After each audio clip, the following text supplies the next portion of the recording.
Srimad Bhagavad Gita. Welcome to the 6th chapter named Atma Sanyasa Yoga.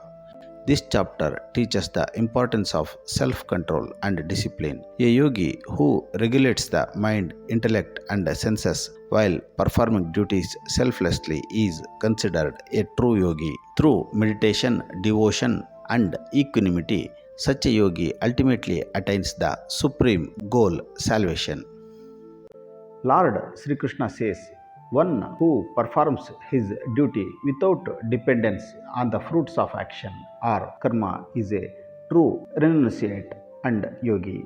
One who merely renounces sensory fire or not performing karma is not the renunciate or yogi.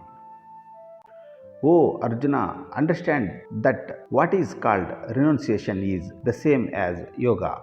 Without giving up selfish desires and mental resolves, no one can truly become a yogi.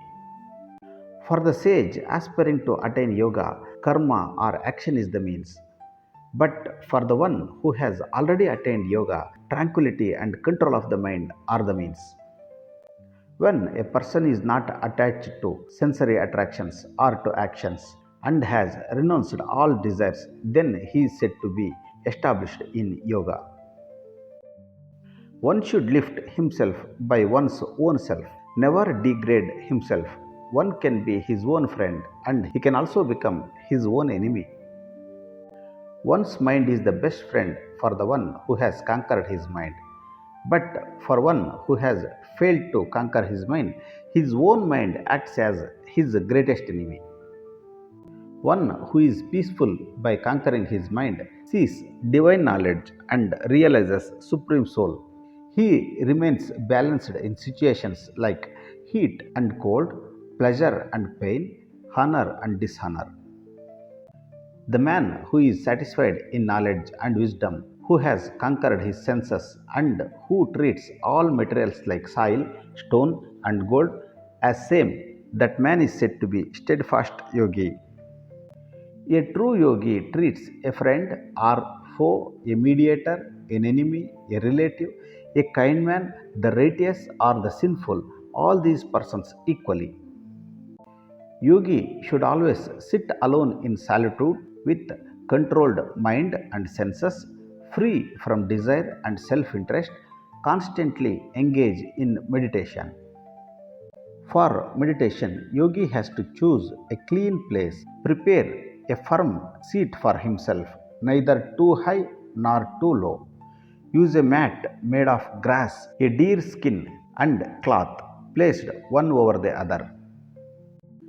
Sitting firmly in that place, let him practice yoga for the purification of the soul, concentrating his mind with the controlled mind and senses, keeping the body, head, and neck straight and steady, gazing at the tip of the nose and not looking around in any direction. With a serene and fearless mind, firm in the vow of celibacy, controlling the mind, let yogi sit concentrating in me or Lord Sri Krishna. Thus, with the mind constantly disciplined, the yogi who meditates on me attains supreme peace, the state of liberation, salvation that abides in me. Following yoga is not possible for the one who eats too much or who eats too little. Similarly, one who sleeps too much or one sleeps too little cannot follow yoga. One who maintains balances in eating, recreation, work, and sleep attains end of all sorrow through yoga. One is said to be well established in yoga when his mind is controlled, free from all desires, and rests in his soul alone. Just as a lamp in a windless place does not flicker, so the disciplined mind of a yogi remains steady in the self meditation. When, through the practice of yoga, the mind is completely conquered and situated in soul, the yogi reaches the true meditation state in which his soul realizes and finds complete satisfaction in his soul. In that state, yogi experiences the supreme bliss that can only be perceived by the intellect and beyond the senses. One who is established in that situation will not be disturbed by any sorrows. Having attained that state, one realizes there is no greater treasure than this, and being established in it, he is not disturbed even in the greatest sorrow. The state which is free from all contact with sorrow is called yoga. This yoga must be practiced with firm determination and an undistracted mind. Abandoning all desires arising through mental imagination and completely restrain the senses by the mind. This is the discipline of yoga. With a firm and steady intellect, one should gradually bring the mind to peace.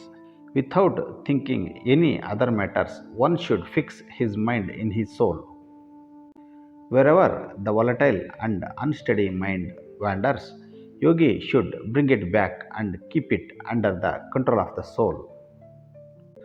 Rajoguna is the symbol of activeness and desires. Tamoguna is the symbol of inert laziness and ignorance. The yogi whose mind is completely peaceful, both Rajoguna and Tamoguna are abolished, becomes free from impurities and attains the highest bliss and enjoys the joy of union with Brahma. Thus, the yogi who always keep concentrating his mind in soul purifies from all his sins, unites with the self and free from all impurities, attains supreme bliss through contact with Brahma. The true yogi sees the soul in all beings and all beings in the soul. He views everything with equal vision. One who sees Lord Sri Krishna everywhere and sees everything in Lord, I will never go away from them. Even they will not go away from me. One who sees me in all beings and worships me with a sense of unity. In fact, he is in me, no matter whatever situation he is in or whatever he is doing. O Arjuna, whoever treats all others as his own, he who sees the pain and pleasure of others as his own is regarded as the highest yogi. Arjuna said, O Madhusudana, the yoga of equanimity which you have taught seems impossible for me to follow because my mind is highly volatile. Arjuna said, O Krishna, the mind is volatile, turbulent, powerful, and obstinate. Controlling it seems as difficult as controlling the wind. Lord Sri Krishna said, O mighty armed Arjuna, the mind is indeed volatile and hard to control, but by practice and detachment, it can be restrained. Conquering yoga is difficult for one who could not control his mind. Yoga can be attained by the one who has mastered the mind and strives with discipline.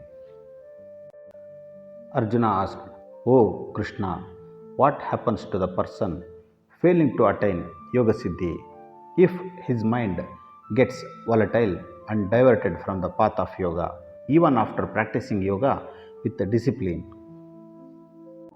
O mighty armed one, does such a person stuck between material and spiritual lives, having no firm footing anywhere, missing the path of yoga, perish like a broken cloud? O Krishna, none other than you can dispel this doubt of mine. So I am asking you.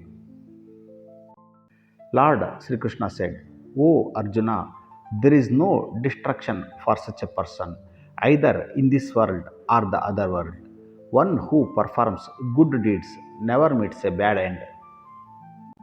After enjoying the celestial worlds earned by virtuous deeds for many years, such a person will born again in a sacred and prosperous family. Otherwise, he may take birth in a family of wise yogis. Such a birth is indeed very rare in this world. O Kurunandan, one who has attained wisdom through practice in previous lives can advance still further by renewed effort in yoga. By virtue of previous practice, yoga becomes easier and he understands its highest truths as a wise person realizes Brahma. A yogi who perseveres and purifies the mind ultimately attains the supreme goal, liberation or salvation, after practice of many lifetimes.